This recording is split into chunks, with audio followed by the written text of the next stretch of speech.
Originally from Maryland, Charles Clark moved to Philadelphia to begin his writing career. He worked for several Philadelphia newspapers, eventually becoming an editor and owning his own paper, the Textile Record. His career was briefly interrupted by 2 years of military service during the Civil War. After the war, Clark gained fame with the publication of his first book. Out of the Hurley-Burley was published in 1874 under the pseudonym Max Adeler. It's a collection of humorous stories about life in Newcastle, Delaware in the middle of the 19th century. It features hundreds of illustrations, including many by A.B. Frost. The book was widely popular in the U.S. and Britain, selling over 1 million copies.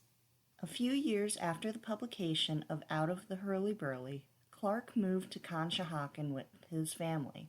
In his final volume of short stories, By the Bend in the River, Clark described Conshohocken as, quote, where the quiet river bends to the eastward, and below where it turns sharply towards the south through the cleft the long hill range. End quote. HSMC has 4 of Clark's books. One of them, The Fortunate Island and Other Stories, contains the story of a professor and his daughter shipwrecked on a magical island stuck in the Middle Ages. The story led to a rivalry with fellow humorist Mark Twain. Clark accused Twain of plagiarizing parts of The Fortunate Island in A Connecticut Yankee in King Arthur's Court. Twain, in turn, accused Clark of plagiarism. Later in his life, Clark wrote several more serious novels, including The Quakeress, which takes place in Conshohocken.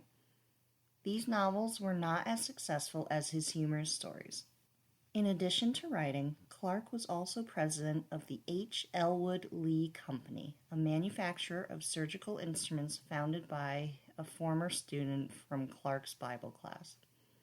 Clark died in 1915 and is buried in Montgomery Cemetery in Lot R 30-33.